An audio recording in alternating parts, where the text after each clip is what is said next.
that's what I was saying about ask them what do they do in their free time, not just to be a nosy nurse, but truly because it's going to tell you how to counter the things that they're creating in their daily habits, because we can't avoid it. Welcome to the Dr. J.J. Thomas Podcast. Hey guys, welcome to the Dr. J.J. Thomas Podcast. I'm JJ, happy to be here with you today. We have a special episode today. We're coming off the heels of our Primal Integration Course. Those of you that don't know, the Primal Integration Course takes the concepts of primal foundations and it integrates it, teaches you how to integrate it more into your clinical practice to get the results you really want. This was the first time we did this live, and it was a really rewarding experience for me because I got to watch the eyes of all the therapists who had these aha moments, and clinically the method really clicked for them. And I think what it comes down to is through the method, those of you that have spent a little bit of time with me know that what I often promote is that the movement tells the story for our patients, and that if we can take the opportunity to allow the movement to tell us the story and not be clouded only by their pain and symptoms, then we'll get a better picture of the causative factors, the underlying root causes, and really ultimately the most direct path to get your patients better faster, which is makes for a very gratifying life. So I got to see all these aha moments in these clinicians, and what it really comes down to is we pulled a segment for you that's one of the most important pieces, in my opinion, of using this movement to analyze the story. And it really reels back even further than analyzing movement. It really reels back to the art of observation. So not just looking at how your patients move, but slowing down the evaluation process and even analyzing the very small details of how their posture is in standing and looking at it from a very unified but comprehensive perspective. So we're going to share that with you in this episode, where we take through one of our clinicians that was at this course, Brian, and we take him through the postural observation piece. I talk through with you some of the things that I look for regularly throughout the evaluation process, and then we take that into the next step, which is the application of the movement assessment phase, where we take all these concepts and we'll tie them together as a group, and you'll see how it's actually integrated into clinical practice. So I hope you enjoy it. I know everyone in the live class really did enjoy it. We got a lot of great feedback, and listen in. If you have any questions, please drop a comment or email me, and subscribe so you don't miss future options. See ya. Like if I were to drop a string from the ceiling and kind of see where his center line lines up with the string. Is his head centered? Is his sternum centered? Is his abdominal region? Is his belly button centered? What's happening at his legs? Is one knee more bent than the other? Would you mind tucking your, do you have boxers you could tuck them in on? Is one hip more internally rotated than the other? And don't make yourself crazy about it. So feet together again, just to standardize. Don't make yourself crazy about it, but I do see higher muscle tone on, do you see that? For Brian here, actually, his center lines are pretty good. His neck might be slightly to the right versus center. He definitely has a slightly offset right. Everyone here is amazing, by the way, so we're going to nitpick everybody, but just so you know, you're amazing, Brian. But rip me to shreds. I know, I'm so sorry. But if I'm going to be nitpicky about postural, his neck and head are slightly offset to the right as compared to the rest. His belly button and sternum are in line, but even from his, what is this called? I forgot, sternal notch, yeah. From then over, he gets kind of shifted on the head, right? And then at the leg, really, the two things that stand out are the big difference in his left quad. His left quad is VMO in particular is oh baby. And then the right one is not as much, but the right leg seems to be more internally rotated, right? And then that also kind of shows up a little bit. Now, if I let your feet come apart a little bit, I mean, I actually thought I was going to say that his right navicular drops more, but now that I'm looking at it, it doesn't. So I don't know. I'm gonna just ignore. I don't know what I thought I saw there, but it's not enough. So the point, I'm actually glad that happened, because what I want you guys to do is do almost like a screen, right? Like the old, I don't know, Terminator movies or whatever, where they're like, you just do a screen, and whatever seems relevant, go back to it and decide if it's really relevant. And really the two big things that I see for Brian are the head and then the two quad deficits. Like, I don't know which one's a deficit, actually. I assume that the right one is more atrophied than the left, but I don't really know that yet. It's just my ears are just perked, right? So. Do you want me to weigh in on it? Sure. Snowboarding, I load up this leg a lot more. Perfect. Than I do this leg. There it I is. think it's just the way that I've learned to move because of snowboarding. So that brings us to, what do you do when you're not with us, right? Like, the movement tells a story, the posture tells a story, and it's great that that makes sense, right? Like, it's great that he just confirmed what we saw, but what we need to now do is take that information and how does that relate to why he came to us? Like, because the body is going to adapt to old injuries, but it's also going to adapt to things we do regularly, and maybe not in the best way, because it's going to prioritize movements that we do regularly. It's going to start to deprioritize the movements that we're not doing regularly, and then we have imbalances. Yes? He has a little bit of bow-leggedness. Yeah. Is that a deep front line tension thing?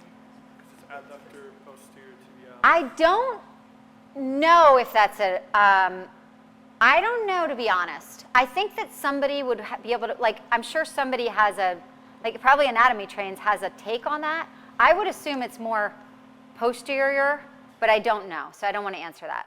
I wouldn't say that I use that when I'm evaluating. I don't say, because it's right. Like, I believe when I see anterior chain deficits, I see more valgus, like I would say tone deficits.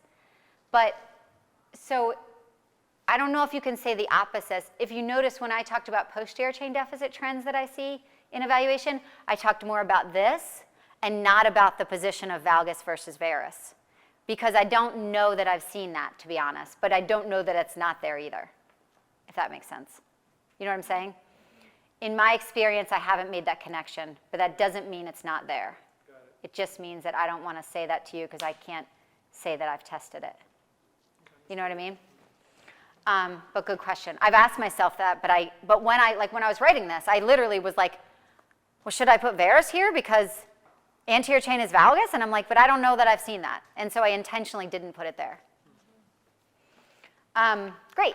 So stay there. Let's turn sideways, actually. So just continuing on, like, postural chain, like, just, yes, feet together, good. Postural chain stuff. Plumb line wise, we would want to see, like, ear, shoulder, hip, might be slightly forward in the hip there, knee, ankle, right? Nothing huge, but, like, very slightly forward, okay? So again, is that, like, cumulatively, we don't have a reason for that. Right now, we're just screening. We're just, like, having our ears perked up onto things we want to pay attention to, and then hopefully they'll make sense later when we do the movement breakouts. And then face the other way for me, so face away from us. And usually, I just walk around people, by the way. It is, like, slightly awkward, but I think they realize the need for it. And then same thing, just gross. Usually, try to see PSIS. If you can, you're good. But that's great. And then just seeing if anything comes up for you. Like, I think that right internal rotation is still a little bit apparent, but again, but his whole leg size is much less on this side, right? And how long have you been a snowboarder since you were young? No, not all that long, like 6 years. Okay. But I spend a lot of time on the mountain. Okay, cool. The other thing that I should have mentioned that I didn't, I actually probably should put it on here for observation, is, like, look at the space of the shoulders, like how they lie, and, like, on his left shoulder, there's apparently more space in between. And that gives, or a rotation. Like, so what I see this a lot with, like a protraction of the scapula, and then when that happens, they get this, like, compensatory elbow flexion. They're kind of here. Turn around, I'll show you. I'm sorry, I was leaving you out of that.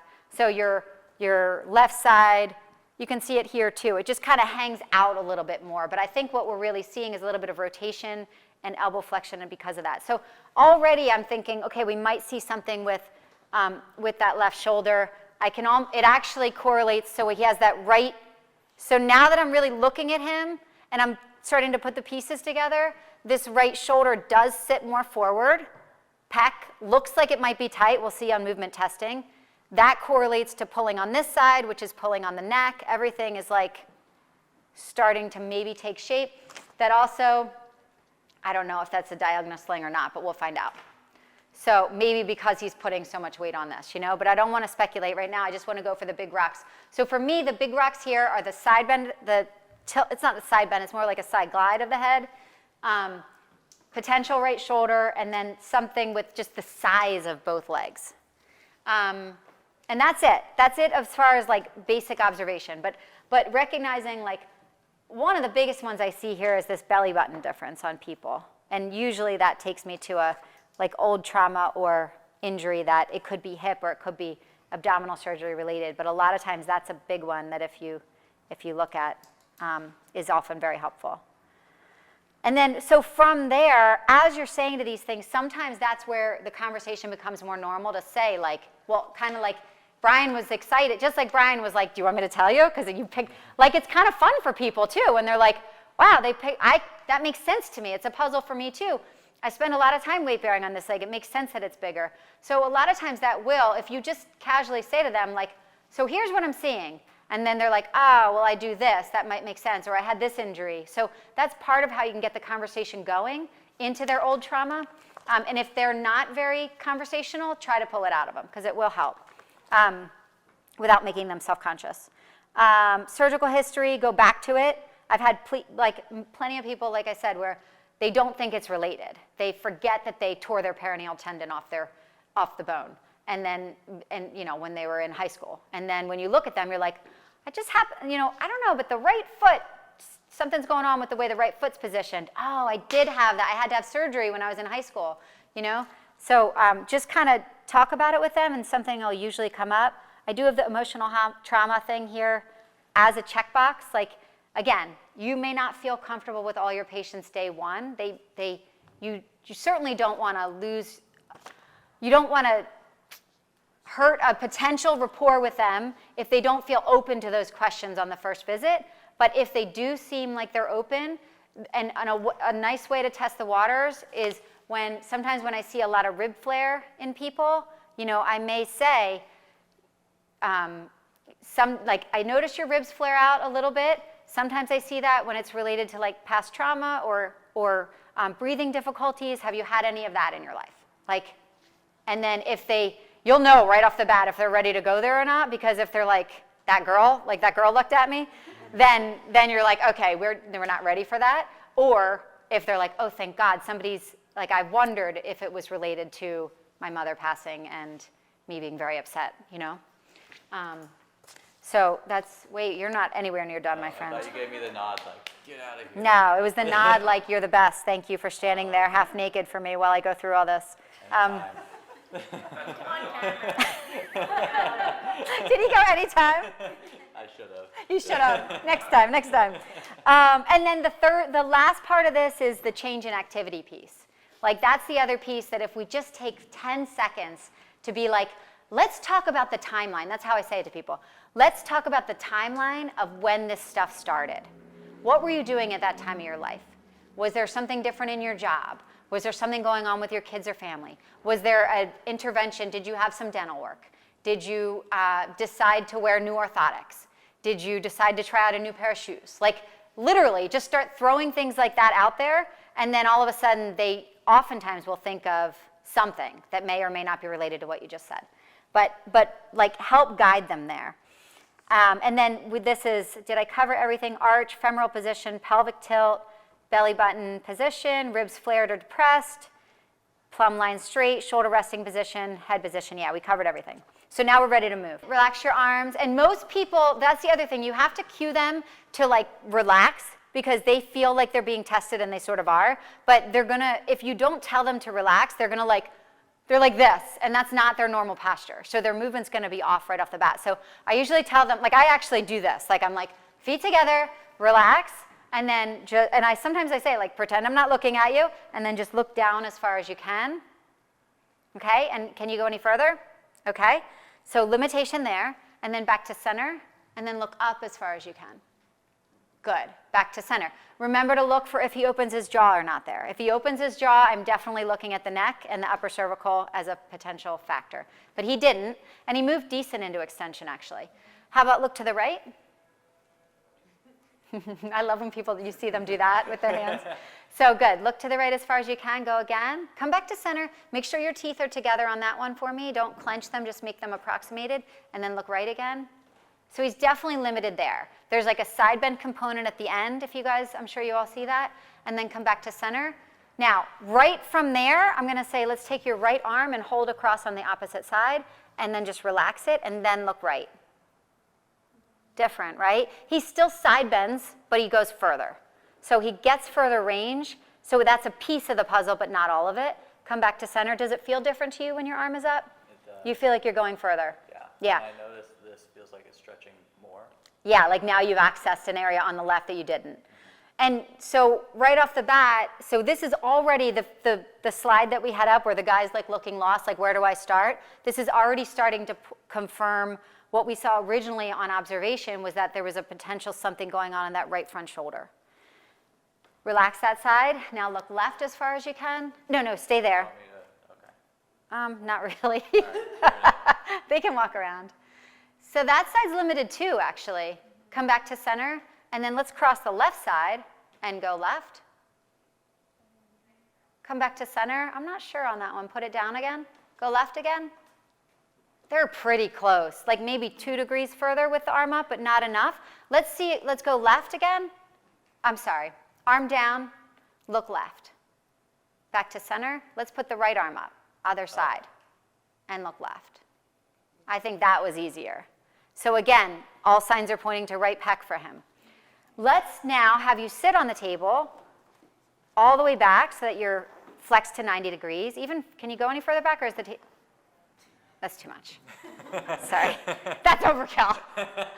Okay, so interesting, actually. Let me just back up for a second. In sitting, his belly button is now offset. Do you guys see that? Yeah. So in standing, so this tells me something's gonna come up posterior chain for us, because in standing he's able to compensate and be centered, but when we stretch his lower posterior chain, he starts pulling to the right on that abdominal region. So again, like once you start taking these variables, and it comes down to slowing down with your evaluation and really deliberately looking at the whole body's picture, and then you'll see these more and more, and then it'll be like that picture thing where you can't unsee it. So, but let's get back to the neck. Now in this position, I want you to just relax your arms again, yeah, and then look to the right. Definitely easier. Does it feel different to you? And I'd say there's even a little less side bend. Back to center, and how about left? That one looks the same to me. Yeah, that one does not look any better to me. Oh, sorry, I messed with the thing. Hopefully you can hear me. Okay, good. So far, let's review. So we had definite right pec involvement, something potentially right upper neck, and then abdominals also, or hip flexors, because it improved even more when he sat, like right rotation improved even more when he sat.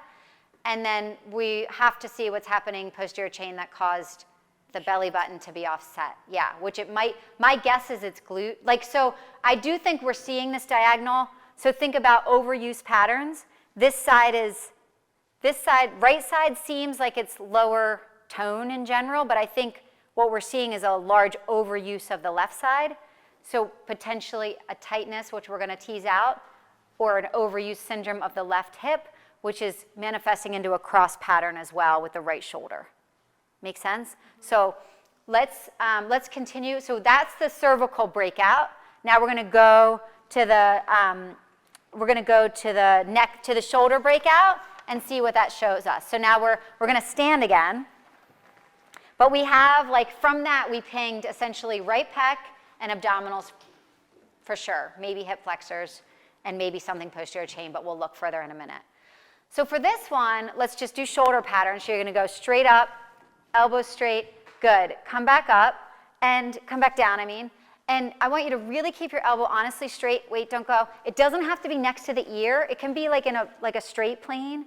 And then pause at the top here. Really good. From there, try to touch behind. Good. That looks really good, actually. Come back down. Right? Let's do right arm now, straight back. That does not look as good. Touch behind.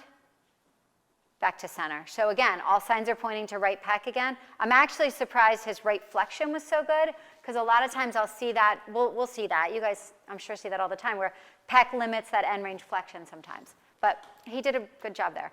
Left arm, straight up. Elbow straight, straight back. That one might be a little limited. Touch behind to the opposite. Yeah, that one's a little limited. Did you see how it was harder for him to bend the elbow there? So maybe tricep something on that side. We'll see. That's one where we'll see it better when we break it out, but at least now I've flagged it as like, okay, that's worth a check face down against gravity. Straight back, also pec, touch behind. That looked great. Cuff on that side looked great, but pec on both sides was tight. So now let's put you sitting and see what shoulder patterns look like. So right arm straight, go straight up as far as you can. Touch behind, back down.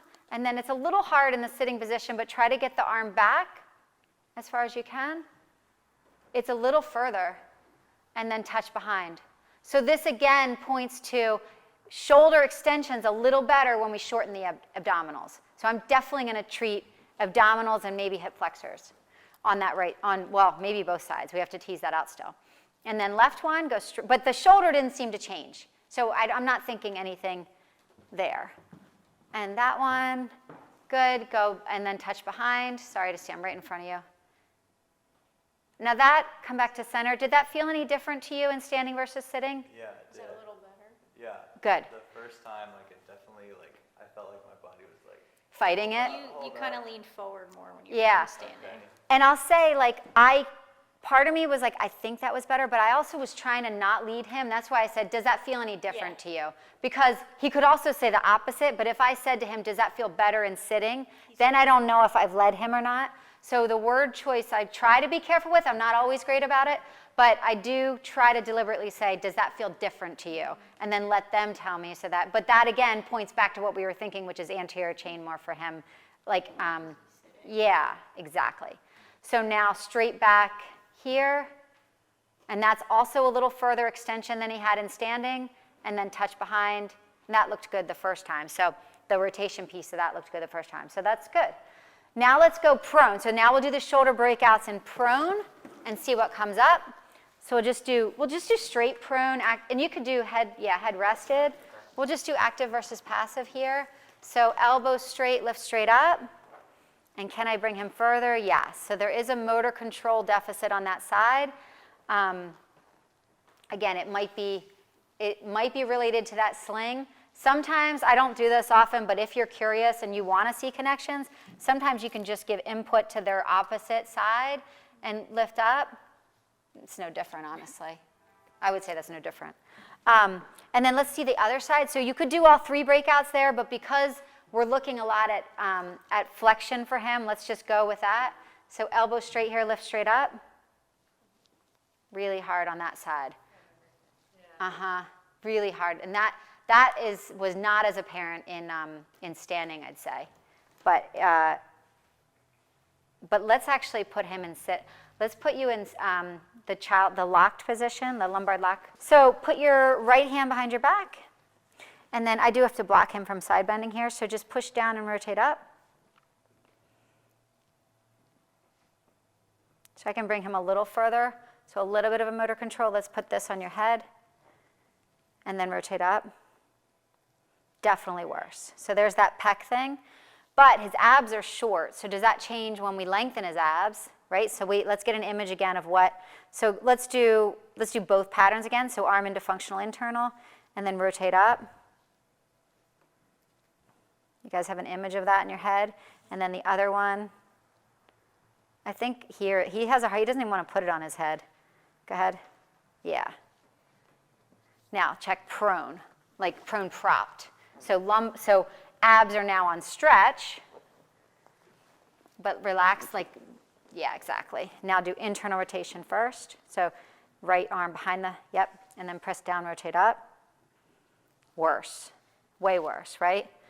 Like that is so much harder. And then hand on your head and rotate up, way worse.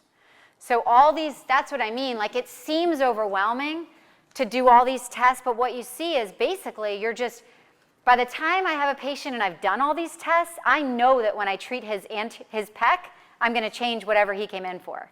And it gives me more confidence to go out of the expected area, because I've not needled him, but I've still discovered, like, I just did 6 tests that all pointed us to the right pec, and maybe other parts of the right shoulder, but certainly the right pec. So now my big rock right now for him is the right pec. Make sense? Let's see what the left side does. So let's start in the child's pose position again, yeah. And now this was the one that was more limited in shoulder flexion, standing versus sitting. So here, internal rotation on this side, push down through this arm, rotate up. Much better than the other side. I mean, he has a motor control deficit, but not as bad. And then hand on your head. It's honestly, I mean, it's about this, it's a little more limited, but not the same deficit, right? Like not my big rock for sure. And what about if you go flat?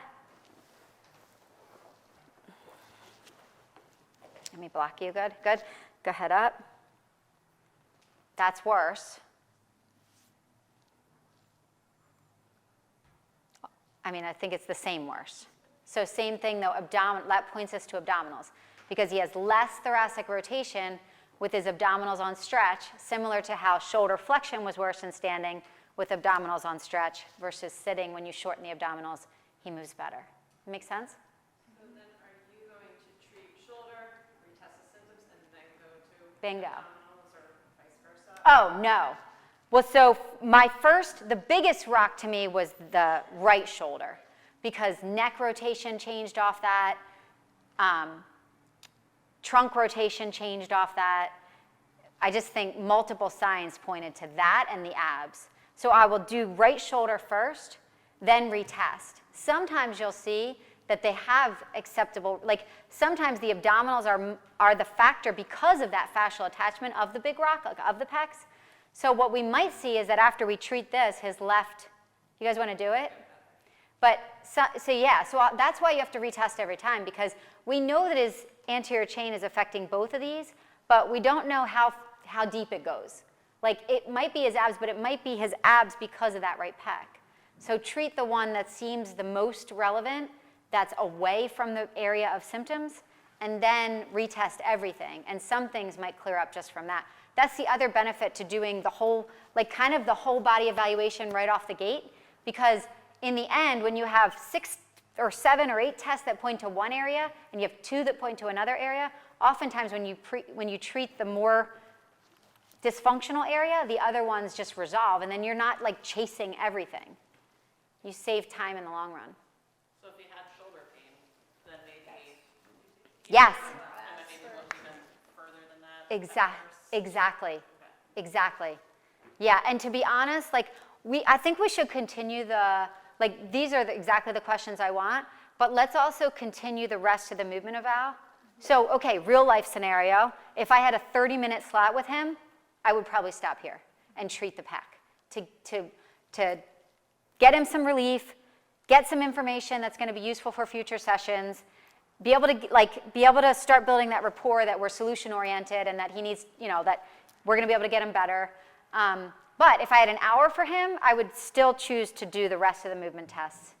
And then that way I can put the picture with exercise integration, day 1, better, So let's see, but if he has a diagonal sling issue, let's say right shoulder and left hip really are a thing that we expect to see and then we do see it, then I might choose to do oblique plank toe taps where like I'm gonna get asymmetrical stability patterns this way, right? And I'm also getting sort of a functional pec stretch at the same time. Or I might do single arm crab reaches where I'm getting glute activation, so it would be here.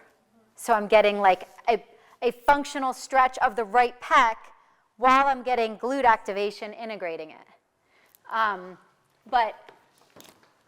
And I still might give him that anyway, just based on what I've seen so far, but if I have the ability to measure all that like in that first hour and then send him home that first week with something that's gonna address all those things at once right away, then maybe we knock off like lots of weeks of his therapy.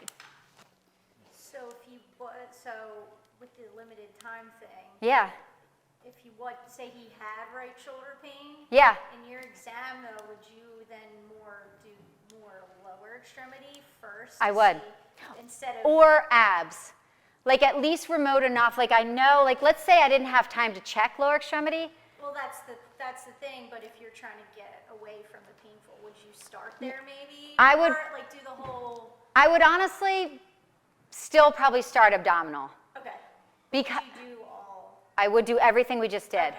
I would do everything we just did, and I would, because I always start that way anyway because of the developmental patterns. That's why I was asking. Yeah, so I always pretty much start head to toe. Okay.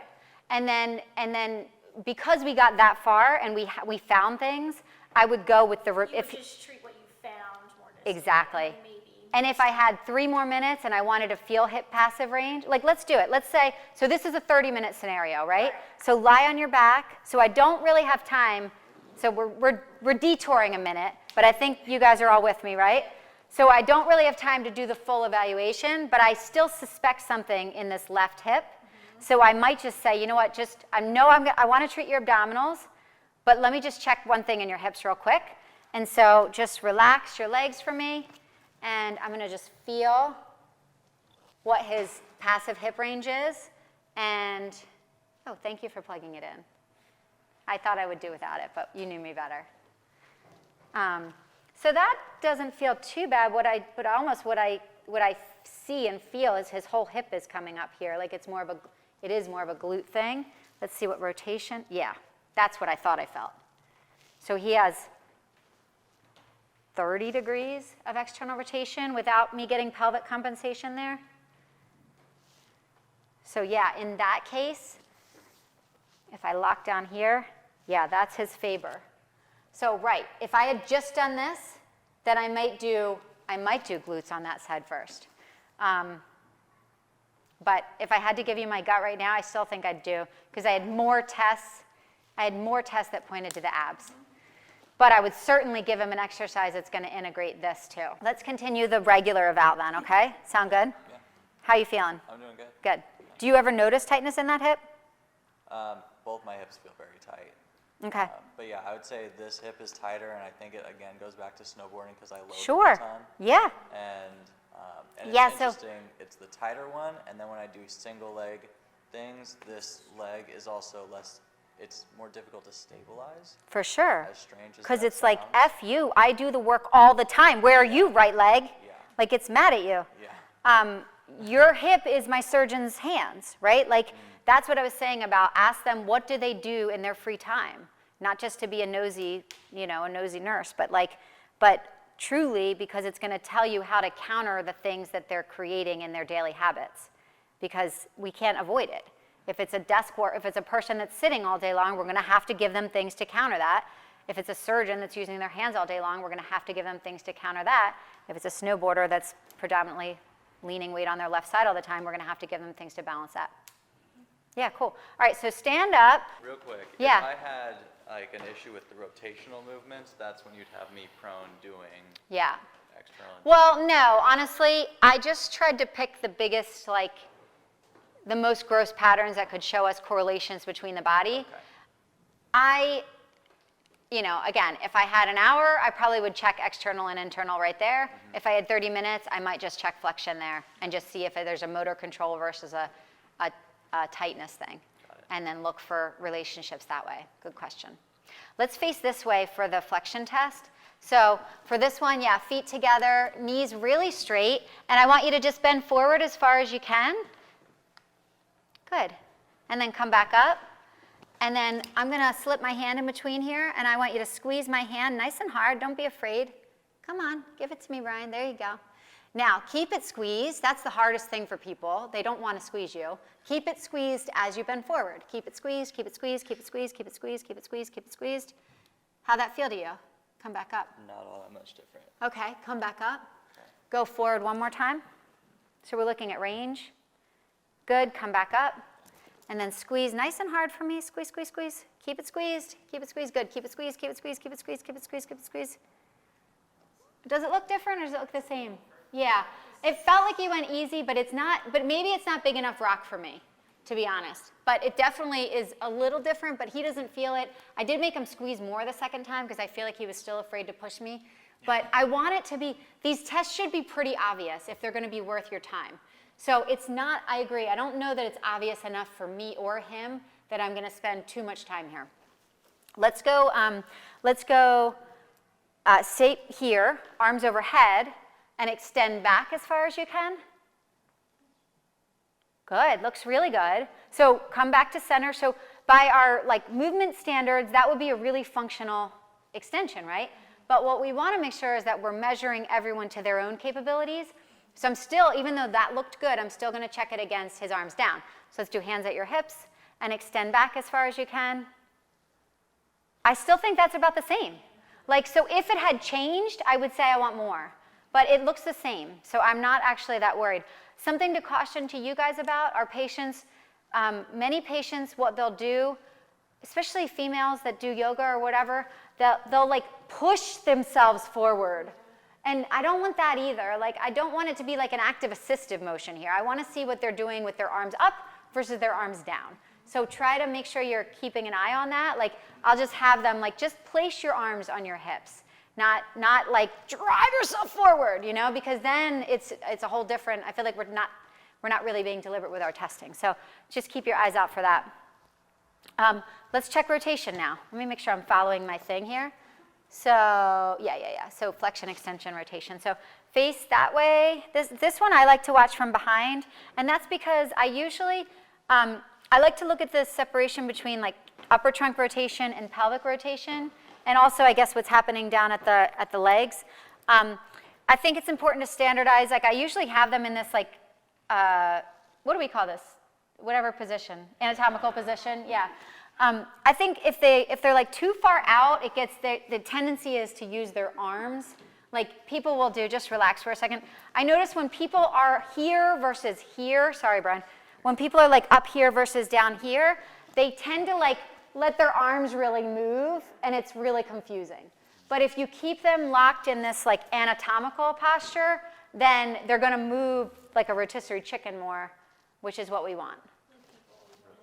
They do, but if you have them, if you're keep your arms right here for me, palms facing front, and then I usually cue them like this to rotate, then I can get a better view of upper trunk and lower trunk versus otherwise the arms are everywhere, and I'm what is happening? So Brian on this, his upper trunk looks great in that position. This I would like to see a little bit more of. Yeah, but it's right. And I'm trying to think if this correlates to what we saw up there. So it was worse prone versus lumbar lock, right? So, and that prone would be more correlative to standing. Let's see what the left side looks like. So arms at your side, rotate. And that side, that left side is no, thank you. I have been working way too hard, putting weight on the snowboard, and you all suck. So, but again, upper trunk doesn't look that bad, but left hips are not happy. The things you have to look for here, compensate. So Brian, you're maybe 15 degrees, if anything. And when I measure this, it's I'm looking for, so this is the angle, right? And then this would be my 0 line. So his hips are there, maybe 20 degrees. And we want 50. So we want it to look like that. A compensation that people do without knowing it all the time is they bend that opposite knee, or they let the big toe come up. Yeah, so even more subtle, like they'll do it subtly, Brian. Like they're sneaky, man. They'll just do like this, like ever so slightly. So you just have to really I'll say to them, be really honest with yourself, keep those knees really straight, and then rotate. And so you just have to look for that. And when you make people be honest about that, sometimes you'll see, tightness even down in the distal compartments. So just, again, it's a checkbox that you're like, okay, maybe I'll go back to that if I'm still looking for contributing factors. Something I see a lot of people do, especially hypermobile, is also Side bend to rotate. Try to go, extend their spine. Yeah, definitely. I think that's where like Tara, can I use you for a sec? Turn around. I think that's where when I cue people, I usually just go like this. And that way, for whatever reason, I don't know if it's because I'm in their space or what, but they don't tend to go out of that as much. Sorry. So the left hip on him confirmed what we thought we saw even before we test the left hip out in supine, which is the left pelvis is not happy, and it's definitely worth going back to. But let's see now how that manifests into other patterns. So like the single leg stance pattern, so shoes are off. And this one, I'll have them start feet under your hips, and then just raise one knee as high as the other. Good, and hold your balance. And here I'm looking for do they hip hike? I always make sure I get a side view. Does their opposite, do they have a hard time keeping that plumb line in this plane?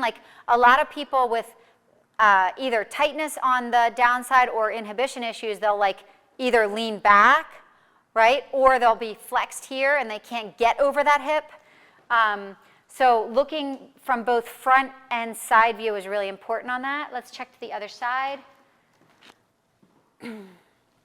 Knee as high as your hip. Yeah, and that one I feel like I do see a little bit of that hip hiking that I thought I felt in the supine hip posture. And then if I come to the side, keep it up there for me. And his plumb line looks great there, actually. Go into half kneel. This is a SFMA breakout, guys, to give them credit. Yes, exactly. So let me talk everybody through it, Brian. I know you know what to do, but start like a normal half kneel stance, and then have them walk. So 90 degrees at the hip and at the, 90 degrees in this plane, yeah. So that to standardize it, make sure their knee is at 90 degrees and not past. Otherwise, we're not standardizing each time. And then already in that position, you can see his pelvis is a little bit higher there. So definitely that's pointing me to hip because I've taken the ankle out of it. And then walk that foot over so it's in line to get a narrow stance, pelvic view, relax. And then hold your balance. And even though his left side is his tighter side, that looks a little hard. And you can just see that left hip coming up, right? And then try to shut your eyes. Yeah, okay, and that mat is cushy, so it's definitely going to amplify. It's definitely the mat. So let's switch sides and start at that 90, 90, 90. So bring that knee out just a tad, yeah. And then walk it over to in line with the other leg right there. That hip goes up too. Yeah. That hip might go up more, actually. You see my pelvis lifting? Yes. But again, remember the adductors attach together onto the pubic bone, so it could still be the right adductors, the left adductors affecting that, but we need to tease out both hips for sure. And you didn't even shut eyes yet. Not yet. Yeah. But that makes sense with the posterior sling, because in left glutes are having a hard time stabilizing, right? So, but this again, I still would probably, so if he came in for his shoulder, back to the original question, prioritizing, if he came in for his shoulder, I would do abs and left glute probably. I didn't feel the right hip yet, but based on what I felt from the left hip and knowing that there's that diagonal sling potential, I would probably treat abs and left hip, lower glutes and maybe adductors, and then retest shoulder and neck. Make sense? You want to do it? Sure. You guys want to try it? Yeah, I think it's fun to see the real thing. So let's do it. Yeah, that'd be great. What if he had hip pain? The reverse. Exactly. Yes, thank you. I meant to say that and I forgot. So yes, if he came in for hip pain, I would do the reverse. I would do right shoulder, probably abdominals, and then retest. The hip hike that you're seeing, Yeah. really solid on both sides. You're not cued in to say like, oh, this is definitely one particular muscle. You have to then you feel like you have to further tease that out. And I'm so glad you asked that because like everything we do, it's like zooming out and then taking multiple steps to zoom in to get a better picture. And it's the same thing with that. Like we know that both hips are hiking, and we checked the range on one hip. We know it's limited. I still want to palpate that hip, but it felt like it was tight. Lower glutes, obturator internus, adductor, all that stuff. It might be high hamstring too. It might be hamstring in general. But I'm on the wrong side. But I want to feel the other side too. But it's not just like, it's feeling everything, but then also palpating on top of that. So it's like that multiple tier checklist. Cool? All right, good. So do you have pain anywhere, or just to see if this scenario is like, can we make it a real scenario or not? When I do like pressing Yeah. exercises, this shoulder does hurt. All right, good. So we'll treat this first then. That sounds good. So yeah, this hip actually feels a little pinchy to me in like TFL, maybe even rectus. And so again, like these are all on the page too. Would his belly button move when he sat? Maybe. I mean, Although, maybe not. right, like theoretically, if it's the front structures on the right side, because it moved right, I think it's more that I don't honestly know. We have to feel, we have to look and see, but I think it's from the posterior chain because he sat, which stressed the posterior chain. So I think it's from the left posterior chain, but let's go to rotation. It's a little tight on rotation on this side too, not as bad as the left. And then Faber, don't forget to lock down ASIS. Again, tight, but not as bad. The right was like really tight. So we may have to treat both, but let's treat the right first. Yes, that one. Yes, I was not intending to trick you guys. That one, whatever that is. So now just palpating areas that like, yeah, he definitely is tight lower, like lower glutes. And that makes sense, right? Like with snowboarding, he's in like, he's shifting and internally and externally rotating in like a deepest position potentially. Yeah, so, and then let's feel adductors, which also seemed, adductor is huge. You feel that, Brian?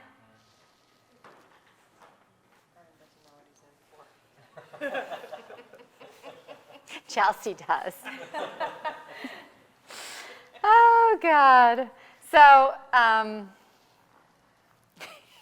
you know I want to do it, Chelsea. So, Brian, there's a way I've been getting these lower glutes that Chelsea knows, because she and I have been doing it a lot lately, where we have the patient come off the table. Let's do it. You did that yesterday. I was going to ask you about We're going to do it right now. Good thing. Okay. Let's do it. So, actually, your head won't be able to be in the hole anymore. Yours might be because of your lateral shift to your head, but so mean. I'm sorry. Wait, don't go down yet, because I don't want you to have to hold on as much. Like you'll, I'll support you once you get there, but I'm just going to swab it first so that you're not like so fatigued. Those lower hip rotators, when we flex the hip up and put it on like slight tension, I feel like I can access it better. Whereas like here, it's shortened and it's buried like under glute max, and it's just harder to get, and it's harder to, I also think it's harder to feel the bony, like I want to kind of go to bony landmarks for these, and when the glute is shortened, it's just harder to feel. Whereas when I flex them up, I can feel the bony landmarks better, and I can target those muscles better. Now, there's pros and cons, right? Like the con is, like I also tend to be pretty close to the nerve here. Yeah. So if you get electric, just let me know. I'm going to go slowly, and it won't hurt you, but just let me know, and we'll just redirect if so, okay? So now you're going to put your leg off and I have them flex up there, and then I use my foot to like help support them, and then I use my other knee. There you go. So I kind of like, I'm literally like driving their leg up and then sandwiching their leg in between my knee and my foot. Do you feel okay? And then now I'm going to palpate.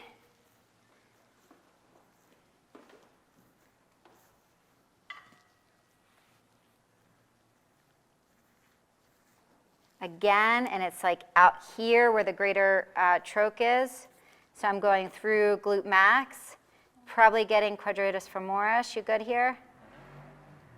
As it attaches onto the trochanter. Sliding my fingers to get different aspects of the muscle. So you're looking for greater trochanter as bone? Yeah, yeah. I mean, honestly, like by the time I have them in this position, I'm sniping out tension.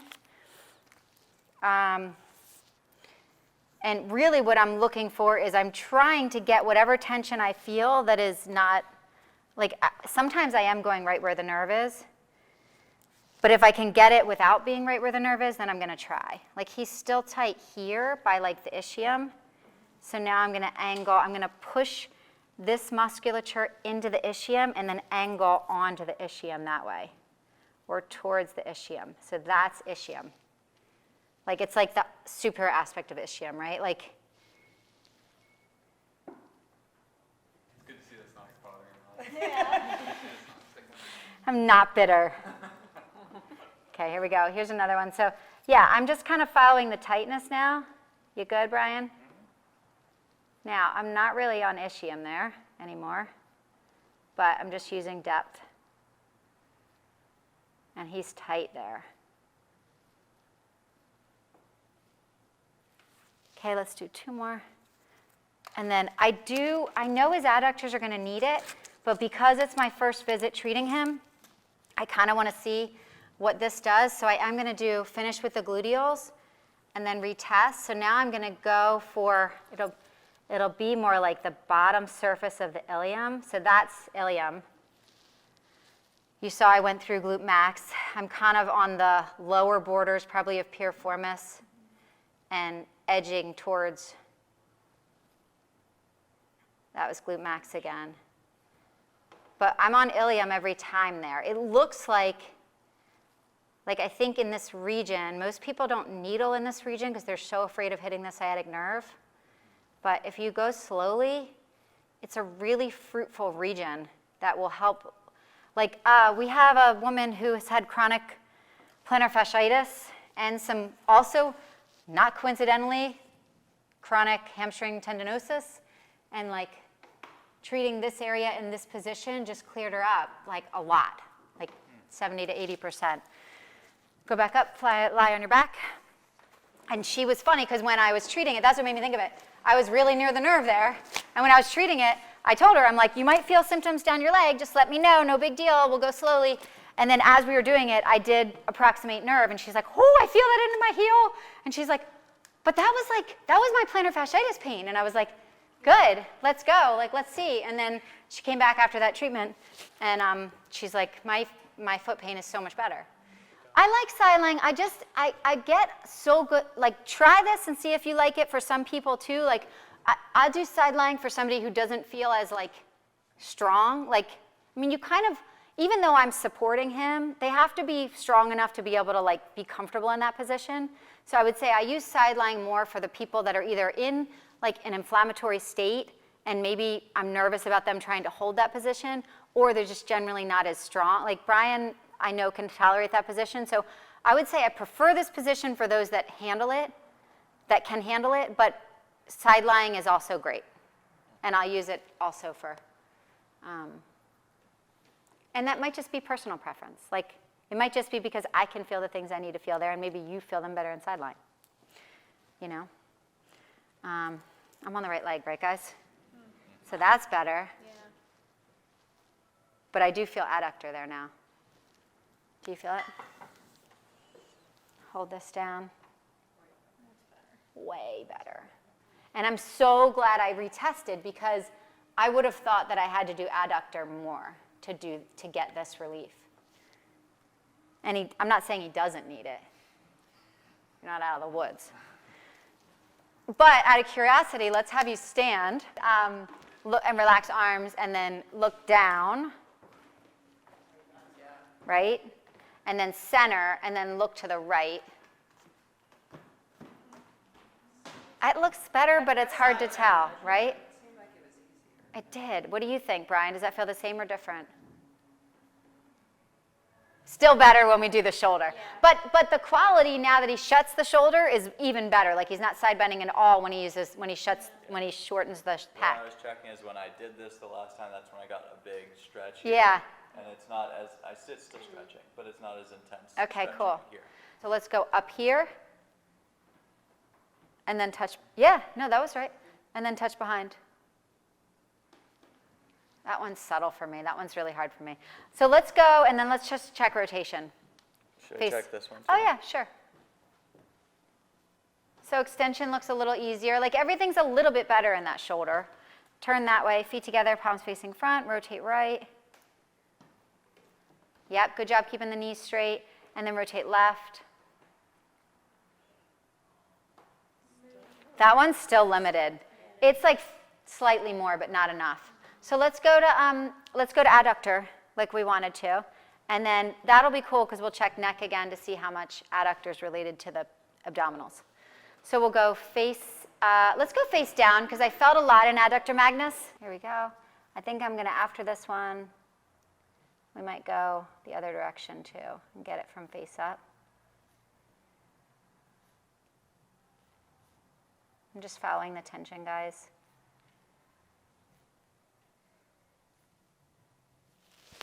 Okay, let's go face up, flip over. And let's go up a little bit. Yeah, up or down so that your head's not falling in the hole. Is that better? Mm-hmm. So it's hamstrings, like it's not just it's hamstrings too, is what I can feel from this.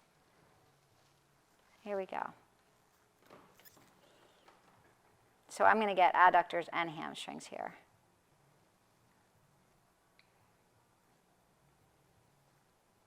Good job.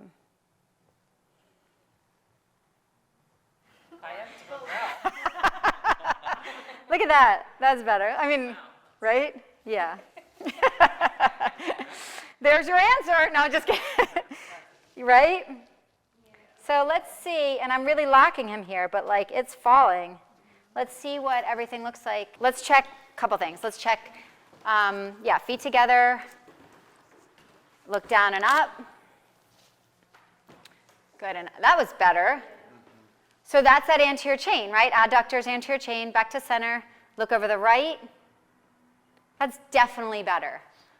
So again, like the sling, there's posterior sling, but there's also anterior sling. Like these diagonal slings are like adductor. Left adductor is going to definitely tie to abdominals and cross pattern of the right pecs as well. He definitely doesn't. You're right. Like his neck is not over as much. And then let's go shoulder. Let's go right pec. So straight back and touch. That one still needs some help, but I'd say it didn't change from that last intervention. Look right again. Like look right. And then that's so much better. Come back to center, but let's see if it changes when you cross again. Look right. It does. So I'm still going to do like that pec. And so, but now he's coming for his shoulder, and I'm like, okay, good. Now I feel like we're at a place where we got the foundation in a better place. Now when I do this pec, I'm going to give you exercises to keep all of that, and then you're not going to need as many visits with us, essentially is what it comes down to.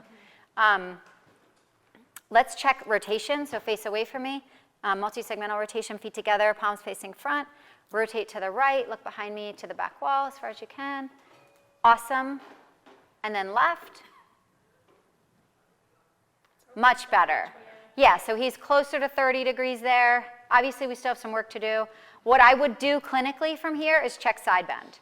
Like, is his back, so, well, there's two things. So let's go side bend. And how does the arc look here? Doesn't look bad. How about the other way? That sucks. So, right? You guys, like, both overall range, like he doesn't even get to his joint line here, and angle-wise, he's got like a sharp, so left low back here would maybe where I go next. However, go back to center. We know that the right arm kept pegging, so let's do right hand across your chest. Left hand stays like this. Now rotate left, look behind. Look for me, look for me. It's the same. I would go to left low back next. But some people, you shorten the other thing that kept sneaking up on you, and then it'll change. And then I'm like, I don't care if he's coming for shoulder pain. I'm going to treat the right pec because everything keeps going to that right pec. Make sense? Cool. All right. I think we should stop and move on.